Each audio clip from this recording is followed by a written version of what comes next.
This is episode 92 of the Out of the Minds podcast. I'm Sean Oakley. And I'm Sam Cooper, and today we have a real life game. Yeah, we've got a game that Sam played last night at Club Night. I've picked this game. I have no idea if it's good or not, but I picked it because it's a Sam one, so he can do most of the talking. Because as you may or may not be able to hear, I'm starting to lose my voice. But I did not want to miss 2 weeks in a row, so here we are. Yeah, and this is an interesting game. We'll see what you think of it, because it's an interesting example of how to beat my droid swarm, actually, and how to beat a swarm of droids involving Kelrodos. Nice. As you will realise about partway through, when the wheels fall off the bus. Fair enough. But I'm against Mr. Steve Burnett, fellow member of Tin Squadron, and he's brought a Rebel X-wing swarm, like 5 X-wings. Yeah. Is interesting, and so he has 5 X-wings. We've got Battle of Yavin Garvin, Battle of Yavin Jack. So they've both got the advanced proton torpedoes, their various R5 droids, and then obviously the unstable sublight engines on Jack. That isn't relevant. Oh, but thematics. Well, I don't know what it does, and Steve definitely didn't use it. I'm pretty sure it's something along the lines of when you die, you do a 1 straight and do damage to everyone at range. Pretty 1. sure he didn't die. Okay, well, fair. And then we've got Culby Sperado with cluster missiles, overtune modulators, and the S-foils. Levan Tenza with proton rockets and S-foils, and Edrio 2 tubes with proton rockets, Deadman Switch, and S-foils. So 5 4-point X-wings, 3 at I4, 1 at I3, and 1 at I2. But the initiative doesn't matter a whole lot because I'm mostly I1 because I'm on an energy cell swarm with Captain Sear at the head. So I've got Captain Sear with Kraken and Impervium plating, Siege of Coruscant 32C, so Plasma Torps, Strut Lock Override, so he can't land on rocks, and his little jam shenanigans. The Iron Assembler with Energy Shell Charges, Munitions Failsafe, and Struts. 2 Howard Child prototypes with Energy Shell Charges and Struts, and 3 Kelrodo Eye holdouts with Crackshot and Energy Shell Charges. So a great big load of vultures. Before the game, we briefly discussed whether Steve wanted to joust me or not, and in hindsight, I don't know. Like, he's got the shields, he's got the defense dice, but He's got the shields, the defense dice, the proton rockets, and the APTs. If he gets in close, yeah, I'm losing like 4 to 5 droids. Yeah, if he gets the engage right and dice not necessarily go his way, but don't go against him, yeah, then yeah, he's got a reasonably good chance. Yeah, two APTs and the proton and 2 proton rockets. Yeah, I don't know. That's interesting, isn't it? Like, but anyway, spoiler: he will opt out of jousting me. But we are playing salvage mission, and obviously the one in the center, and then I believe I win first player for turn 0, and I place one of the crates, basically at range, just exactly at range 3 in my bottom left corner. Steve puts one of his crates basically just at range 3 along the center line in the middle. Then I place my crate in the top left corner. Basically, I've made a little bit of a trapezoid on the left-hand side of the board, and Steve places the last crate as far as he can to my right and as far up as he can. So we basically got like a boot, almost. And then, in the game, I start deploying my ships because we forget obstacles for a brief minute. And I've deployed all 6 of my Vulture droids in a block of 6 before we realised we got obstacles. And so that is why anyone watching the YouTube may be wondering why has Sam deployed his Vultures so that they're blatantly going onto that rock, because he knows that one of them won't, is because I set up my Vultures before the rocks got put down. I mean, you could have moved your vultures off. I could have moved them, but I wasn't that bothered about it. I mean, that's fair. But I was going to say, I'd just like to note for anyone watching YouTube, apologies for the, should we say, quality of the video. It is slightly blurry, and I haven't got the map quite right. Sam and I were testing the system for recording, so give us a couple of weeks and we'll nail it down. Hence why you can see a couple of buckles in the top right screen from the dice count. Yes. But yeah, Yes. we are working on it. I am, in fact, funny enough, going to Hobbycraft tomorrow to get the stuff to get a proper dice box made.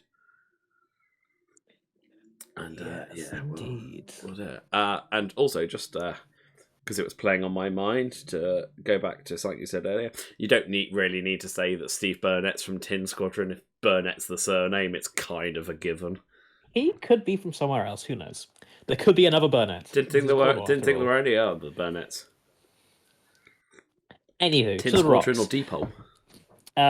So to the rocks, and I scupper myself by the first rock I place is basically slightly to the left of center and on my half of the board, basically near the initial objective and just in the middle of nowhere. And that's the only rock that really matters, other than the one that Steve lovingly puts directly in front of my droid swarm because he can. Well, there's a debris cloud in like as I'm looking at the board, the top left next to a crate, a debris cloud dead center of my side of the board, a Mandalore rock on the right next to the crate over there, and another Mandalore rock about 3 and 3 on the top right, so Steve's side of the board. So I then continue to set up Captain Sear, and I basically place him next to my droid swarm, facing along my board edge, with the idea that he's going to just loop in behind. Then Edrio gets placed. And for the YouTubers, Edrio is the bright yellow X-Wing. That's about the only one I'll be able to identify. Okay, for future reference, Sam, I'm going to show you how to change the colours on the overlay. So that you could make Edrio yellow if he's the yellow X-Wing. I mean, it doesn't matter. I'll remind you of that when we're trying to work out who's shooting who later. Oh, like we'll know Edrio. You think that's the thing. We'll know who Edrio is and who he's shooting. Because everyone else is irrelevant. I'm pretty sure So Edrio gets placed dead center, just looking towards the two center line objectives. Then I place DBS 32C right next to Captain Sear, facing towards the middle of the board. With the idea that maybe he's just going to go one straight, pick up my corner crate. And then the rest of the X-Wings. So everyone but Culby gets deployed in a block alongside Edrio. So Edrio is basically as I'm looking at it, the bottom right-hand corner, and then I believe it is Levan to his left, Jack and Garvin behind them, and then Calby Sperado gets deployed on like the far right-hand side, aiming towards the far right-hand crate, basically. Because you can get there pretty quickly. Yeah. And then we're good to go. Okay. So Steve has not opted for the joust, but remember when I said I scuppered myself by placing that rock in the center? We'll get to that shortly, because I'm going to do the usual droid swarm stuff of go down the edge and turn in. And then my lack of grappling struts on most of my list is going to hit me really hard. Yeah, I mean, I was a little surprised, like, because you knew you were setting up in that corner, why you didn't just put it in the same position on the other side. Because I wasn't really thinking. That's fair. It's just simple. I just wasn't thinking. Also, I knew I was setting up because I'd set up before the rocks got placed as well. So it's not like that's what I mean. Like, yeah. But anyway, I placed that there because I just for some reason I just need to get it more into my head that because it's been a while since I played X-Wing actually, and so I think I'd forgotten that rocks are bad, because I worked out that rocks are bad for me after tournaments and the games, and so I'd been scattering them on the edges, and then for some reason I just like, you know what, center. That'll really annoy me, Steve, but it annoys me a hell of a lot more. Okay. I think we should get going, and the first turn is very boring. Basically, my entire Vulture Swarm advances. Basically 5 straight, 4 straight, 3 straight on the front row, and then 5 straight, 4 straight, 2 straight on the back row, because there's a Kelrodo Eye that really doesn't want to land on that rock, and I didn't trust it. Maybe it would have been all right. But I 2 straight, and I barrel roll one of the Kelrodos to the left, the side of the board, to get out the Captain Sear, because Captain Sear is doing a 2 hard into the behind the swarm and taking another calculate. And everyone calculated it except for the guy who barrel rolled and linked it into a calculate because I'm cheating, because that's a Kelrodo Eye. That should be a focus, right? That should be a focus, which is going to make... Wow, literally, I completely did not clock that at the time, and I don't blame Steve for it, because it's a Vulture droid. Yeah, it does. not Colby, sorry, Edro 2 tubes does a 2 straight and focus. So Then after DBS all 32 that, does a. Two Tubes isn't even the yellow X-wing. I could have sworn. He's in fact the black X-wing. I could have sworn 2 tubes was the yellow X-wing. Well, the yellow X-wing is the one I get very close to killing.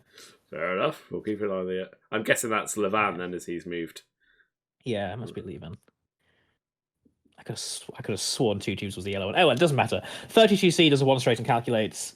Yeah, awkward because I'm hard cheating, and that's going to come into play in a second because I'm going to use Kraken to keep that calculate on the Colrodo Eye that I shouldn't be able to do. Whoops. Yeah. And basically, the rest of the X-Wing block does a 2 straight and focus, except for Kelby Sperado, who does a 4 straight and boost. I use Kraken to keep the calculates on the Kilrodo Eyes. One of them is hard cheating, because he shouldn't have a calculate, he should have a focus of anything. And we go into the next one, and this is my turn-in mode, because I've got a guy on a rock, and that's the iron assembler on the rock. He's going to turn and just pick up the box, and then with Captain Sear, I'm going to basically bank in behind, but bank away to get behind the vultures, and the rest of the vultures are just turning in most of the way. Fair enough. What are you looking up, Sean? I can hear typing. Sorry, I was trying to be quiet. I'm in fact just messaging Chris because he was asking me which recording we went with. I'm just telling him that we went with Steve, his dad, and you because I didn't want to commentate much because of my voice. That's fair. And I'll stop typing.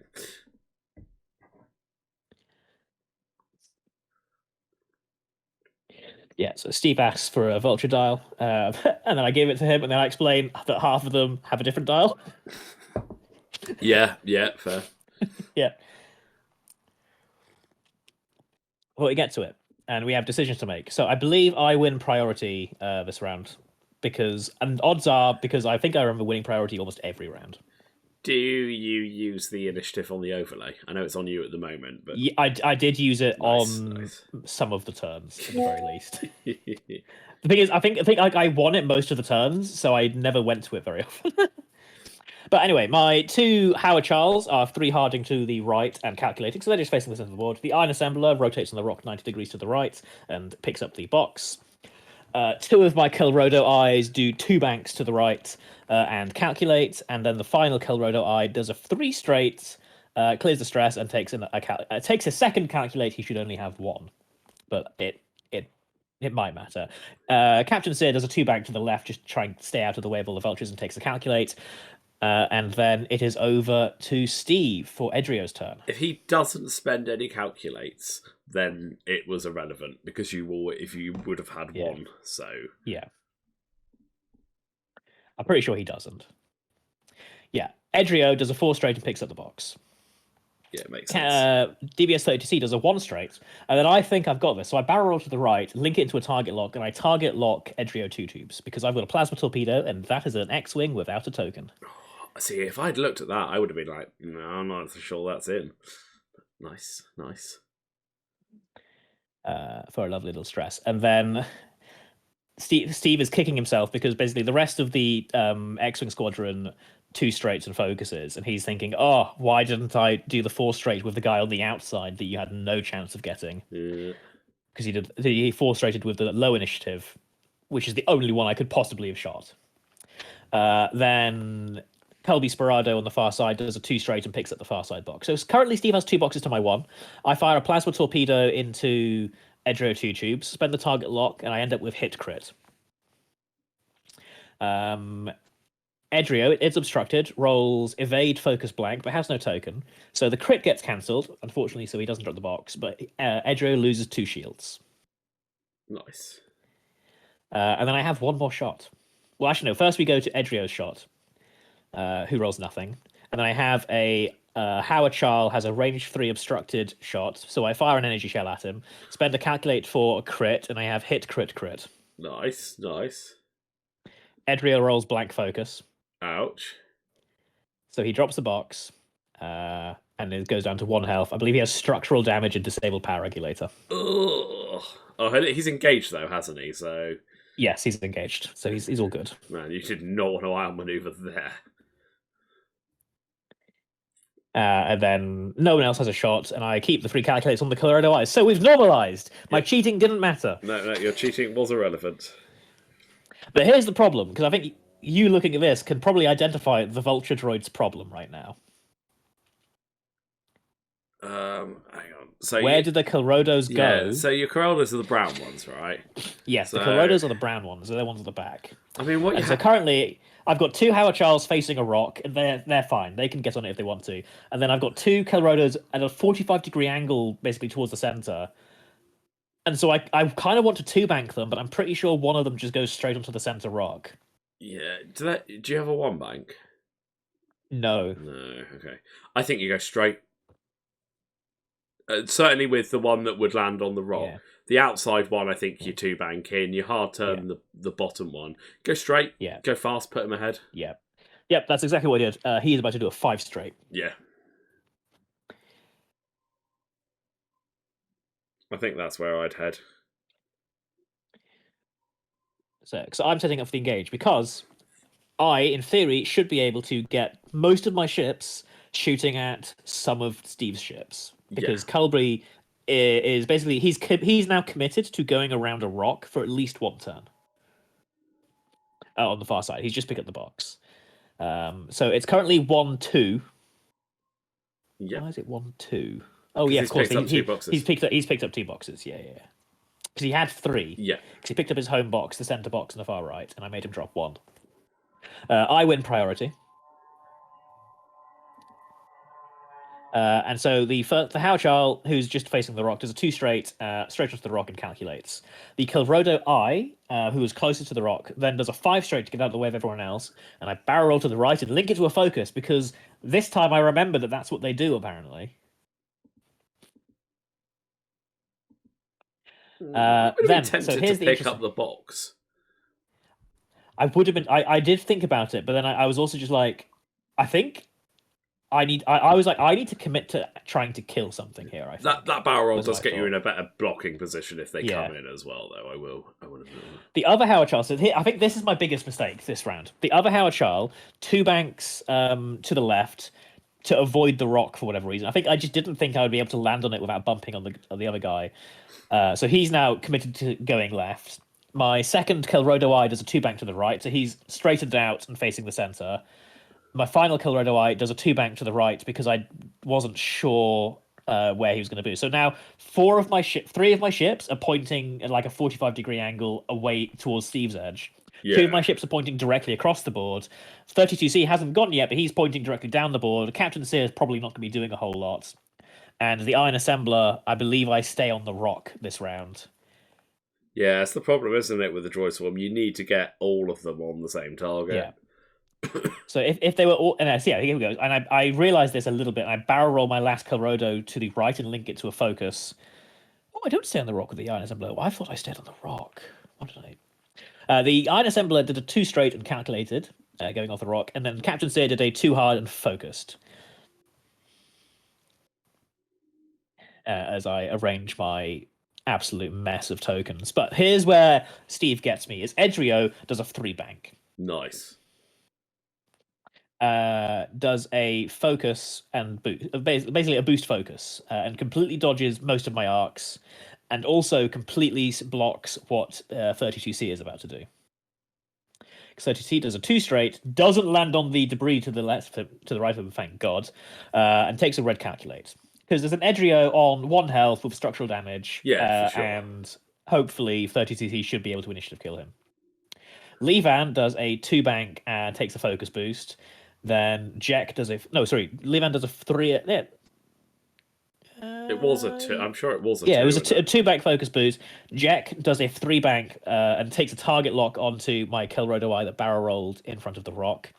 And Garvin then does a 1-bank and takes a focus. Colby does a 3-bank and can't boost because he's got a box. But he tries to take a target lock and he gets one on 32C. So we go to Jack shooting the advanced proton torpedo into my Kilrodo I. He rolls, I believe it is 3 crits and a hit after a target lock, and then he changes the hit to a crit. So 4 crits into my Kilrodo. You get I roll evades. 2 evades after a calculate. I take 2 crits, and I am on 1 health. I believe it's console fire stun pilot, but don't worry, he won't be around for long. So then I believe we have Garvin taking the range shot into the same man. Range one shot into the same man. Rolls 4 hits. Spends his focus to get so and passes it over to Jack Porkins. The Kelrodo dies. Yeah. This next shot, I believe. Oh yes, it was Colby just shooting into 32C, and I don't take any damage. 32C takes the range 0 shot into Edrio 2 tubes and whiffs completely, rolls 2 blanks. I'm just going to slow this down to 4 speed. It's quite hard to keep up with it when it's real life. Then Levan fires a proton rocket into the ion assembler. Spends a focus for 3 and a crit. I roll 2 evades. I take hit crit, and I'm going to update it shortly. I can't remember what the crit was. I think it's something Structural related. Yeah, damage. structural damage. And I drop the box. Then Captain Sear takes a range 3 obstructed shot into Levan Tenza, and I get 2 hits after spending my focus. Levan rolls blank blank focus. A theme for this is Steve can't roll green dice, by the way. Fair. Then it's over to Edrio's shot, who unfortunately for me gets a shot. Fires a proton rocket into the ion assembler. Really? I think. I would have just ranged. No, that's 4 dice. Rocket? No, that's 4 dice. I would have just ranged. I think he just ranged once. Yeah. Gets 2 hits. I roll 1 evade and I die. So the ion assembler's gone. Then it's the droid's time. So I have a range 1 shot into Levan, and I whiff. I think. Oh no, sorry, I'm stealing a calculator. So 2 hits into Levan. He rolls 2 blanks. I believe Levan goes down to 1 health this turn. Because that's like one of the only shots I haven't. So the other Howard Charles fires a shell into Gavin. I roll hit focus, spend my calculate for a hit crit. Garvin rolls 2 blanks. So that is both shields and a hull breach onto Garvin Dreas. Then I'm trying to finish off Edrio, so I do manage to line up a shell with one of the Kelrodas into Edrio, and I get hit crit after spending a calculate, and Edrio blanks out completely. Right. He did roll 1 more dice than he was supposed to, but because he rolled 2 blanks, we were just like, that's fine. He wasn't going to live no matter what. I was going to say, yeah, you could have re-rolled them. It doesn't matter. 2 dice, he's on 1 health. Yeah. So Edrio has Dead Man Switch. Oh god, yeah, because he does. Yeah, massive crit train, by the way, into Edrio that we're not going to bother putting on the overlay. That's fair. So it does 1 damage to Levan, 1 damage to 32C, and 1 damage to my Higher Shell on the rock. I fire a shell through a rock into Levan and get nothing. And then I have a final. I think that's it. Like that, and that's it. So Levan's down to 1 health. Gavin's down to 3 with a fuel leak, not hull breach. But I've lost 2 vultures. Yeah, I mean that's a reasonable trade. Yeah, it's pretty reasonable.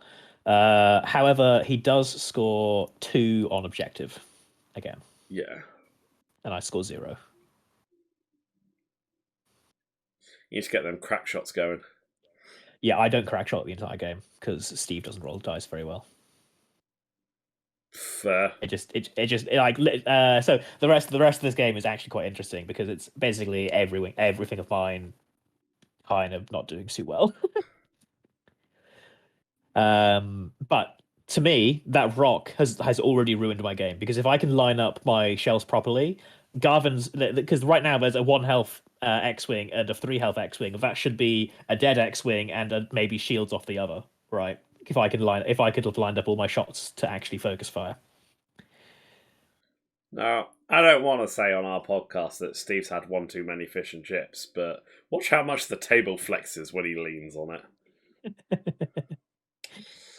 Yeah, it is, isn't it? Oh my god. Anywho, so this turn is interesting. I've set all my dials. I can't quite remember what I do this round. I believe it's basically rock dodging.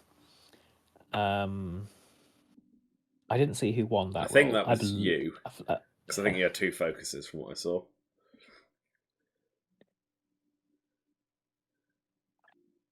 So, Aubergine Modulators gets popped by Colby Sperado, Interesting. which tells me he's coming in. Yeah, but I mean, I suppose he wants the lock somewhere, but Yeah. So I do a 2 straight with my remaining Howard Child, and I pick up the box that Levan, so that Edgio dropped. I stay where I am with the other Howard Child and take a calculate. One of my Kelrodos does a 2 bank to the left, dodging the center rock, and I take a calculate. And the other Kelrodo, I would have been tempted for a barrel roll there. I looked at the barrel roll, but I didn't want it to not fit. I still think I would have taken it. It is tight. I'll give you it's tight, but I think I would have gone. I didn't think it was going to make, so I just do a 2 straight with the other Kelrodo, and I don't bump into my own Kelrodo, thank Christ. And I take a calculate. Captain Sear does a 1 bank to the right and focuses because I'm pretty sure there's going to be an X-wing in his arc. He's literally on basically on the range 2 line, facing towards the center, and there's 4 X-wings vaguely traveling in my direction. And because I won priority, my 32C does a 2 straight and takes a calculate. Jams. And then I use his ability to jam Levan. Nice.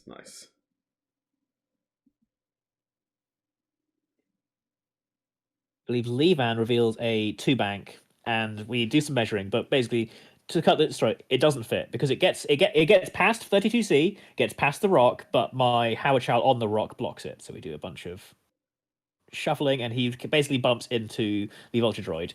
He doesn't take the red focus because all that would do is get rid of the jam. Yep. And why stress yourself when you don't have to? So Jack tries to 3 bank over my Kelrodos and doesn't make it, so bumps into the Kelrodos. No, Garvin does that. Garvin 3 banks into the Kelrodos. And then Jack is lining up a 4K.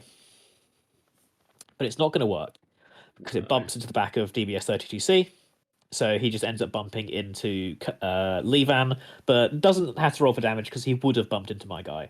Then Culby does a 2 hard into the center of the board and takes a target lock onto 32C. Yeah, makes sense if you got all those calculations. Culby measures range and has a cluster missile that will hit both 32C and my Howard Child. So the first cluster missile, he gets 3 hits after the target lock. 3 hits after the target lock, and I roll 1 of 8, so 32C takes 2 damage. And then clusters into the other one and gets hit crit. And I roll evade focus and spend a calculate for 2 evades. You've only taken 1. Oh, I know. There it is. Yeah. Ignore it. Then I believe this is Jack firing range 1 into the 32C. Gets hit crit. Is it not range 1? Because it's 3 dice. I don't know who he's shooting at then. Is it? No, it's not Levax. That's range. I don't know, but it's 3 dice. Yeah. Well, we'll find out when I take damage. Well, 32C's dead. It was 32C. Yeah. Oh, I bet what it is he only moved the ones that hit into the camera. That's what we were doing a lot. Fair enough. So 32C is dead to Jack. Then Gavin rolls range 1 into a Elrodo. Yeah. Spends the focus, and I get 1 evade. And the Kelrodo takes hit crit but doesn't die, I believe. He then passes the focus over to Levan just to get rid of the jam for whatever reason, and then decides against it and just gives it to Jack. Yeah, I mean, I would. Yeah. Like, you're still going to shoot. Yeah. So then Levan gets range 1 into my Howard Child on the rock and deletes it. I think we must have forgot to put it in. Basically, he rolled range 1 into my Howard Child on the rock. I think he got like 4 hits, and I did not roll evades. So Captain Sear has range 2 into Levan. After spending the focus, I'm on hit crit. Levan rolls 3 blanks, and Levan is dead. Okay. Then range 0 into Garvin from the Kelrodo. He evades it. Then range 1 into Garvin from the other Kelrodo, and I get 1 hit, and he evades it. No, he doesn't. He's taken damage. I don't know what's happening there. Okay, He's taken 1 damage. So now we've got 3 X-Wings versus Captain Sear and 3 droids. But 2 of his X-Wings are stressed and facing away from your list. Yeah. I just think you try and... do you try and jump on Colby? Or do you just turn around and try and finish off God? So I choose... Basically, everyone on my list is basically turning to the right, essentially. Yeah, I mean, it would be my tempted. She's got 2 strains. Yeah. 2 strains because the overheat modulators. A two bank to the right from Sear and then a focus boost in? So interestingly enough, I actually 1 bank to the right from Sear because I want to try and catch Jack and potentially Jack and Colby. Fair. The Howard Child basically does a Talon roll, I believe, just to try and turn back around, and both the Kelrodos too hard to the right.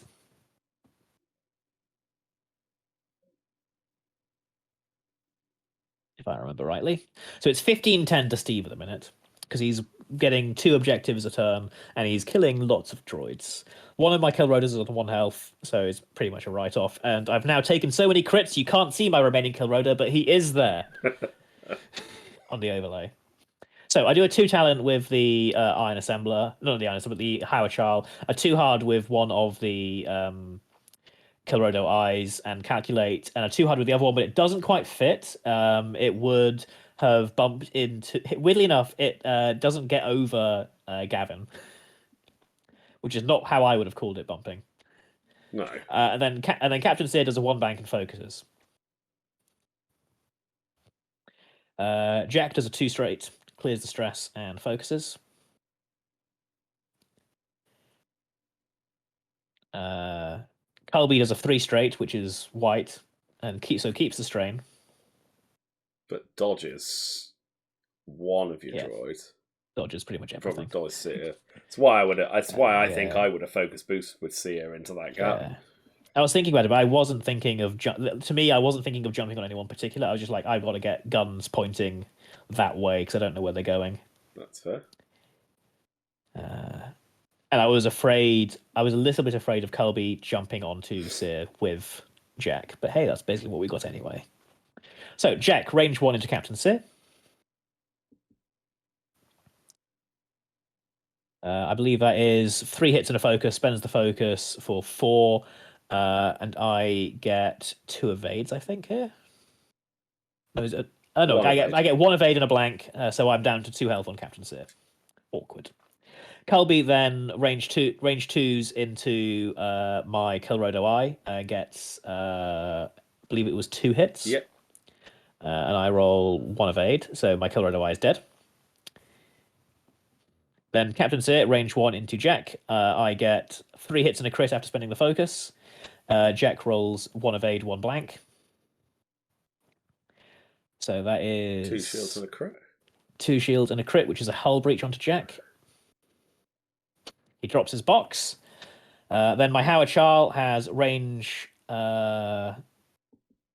What did I have? Yeah, I think I had range 2 into Gavin, and I was basically fishing to crit here, because I was like, I didn't think I could do anything to Colby with because he had a focus and even with the strains.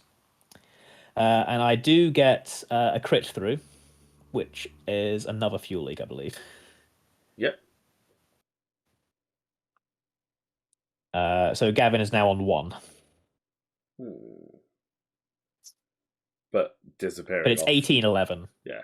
All he's got to do is score 2. Yeah. Like, Garvin does probably a 2 straight and just picks up that box. So funnily enough, this doesn't end how you think it does then. That's what I do. I 2 straight, pick up the box. If you turn in after him, I just get it so that at least 3 people are picking up boxes in separate directions, and then you know, because my mission for this round is just try and make him drop whatever boxes he picks up. That's the only way I can see it at the minute. Because I didn't think I could do it. And I was also very conscious of the fact that Captain Sear is very killable. So I wanted Captain Sear to be out of the way. I mean, I think I'd sloop Seer here, but that's me. Well, I've thought about 3 slipping to the right and going down towards the bottom of the thing. Yeah, that's what I mean. I would have slooped that But way. for me, it's like if Jack just moves and grabs the box, then Sear is safe, but I lose. So what my thought was, I'll keep Sear safe and I'll try and grab the box that Jack just dropped, and I'll rely on the vultures to make people drop boxes. Okay, interesting. So the Kelrodo does a 1 hard to the right and takes a calculate, and the Howard Charl does a 3 straight and calculates. Basically, I was trying to make it so that Colby was in where I was. However, I just realized I wrote tweet that is a 2 bank, by the way. I just put Captain Zero backwards because I think it was getting late and I wasn't concentrating. That is a 2 straight, a 2 bank. He's facing the other way. Unfortunately, he lands on the debris. Ah. I don't take a crit, but I do take a stress, so that's ruined everything. Jack does a 3 bank and picks up the bottom box. Gavin, I believe, is about to do a 3 Talon. What? All right. Yep, 3 Talon towards the center. Because he thought about going for that box, but he wasn't sure where everyone was going, so he just wanted to be out of the way. And then Colby gets me. He hard turn. He also 3 Talons, gets behind my 2 vultures. So now I'm all in on basically I need to crit Jack or kill Jack. Luckily, Jack has a hull breach. But so first things first, Colby range 1s into my Howard Charl, completely whiffs. Second, Gavin range 2s into my Howard Charl, and I roll 3 evades. Oh, it must be range 3 then, because I think he rolled 3 hits and I rolled 3 evades, so I have survived. I just realised that Captain Sear is facing the wrong way, so I turn him around. Jack has no shot, and I just have 2 range 3 shots into Jack Porkins. I check for bullseye with my Howard Charl, but there is no crack shot or Captain Sear. And Jack manages to double evade it, and I only roll 1 hit on the Howard Charles range 3 shot, and Jack gets a single evade. So that is the game over, 20-12. Interesting. So that's the way that went. And so that for me, that was I really bollocked up my engage. Yeah. Yeah, that rock screwed the rock that you placed first. Yeah, screwed you. Absolutely screwed you. And also, I played poorly around the rock. Like there was no reason. Like the Howard Charl that I 2 banked away. There's no reason it can't just go sit on that rock as well. Yeah. And then at least I have like the Kelrodos having to bank around. Fine, that is what it is. They're Kelrodos. They were always going to have to avoid rocks the Howard Charles could ignore, but the Howard Charles shouldn't be also ignoring the rock. But even with that, I kind of think that you might have been better off instead of trying to bank around and keeping your arcs at 45 degrees to everything else. Hard turn and barrel roll. Yeah. Because then at least you've got all your arcs pointing the same way. Yeah, that might have been an idea. It's just my take on it. Yeah, the problem with the hard turns is that the Kelrodo's 3 hard is red.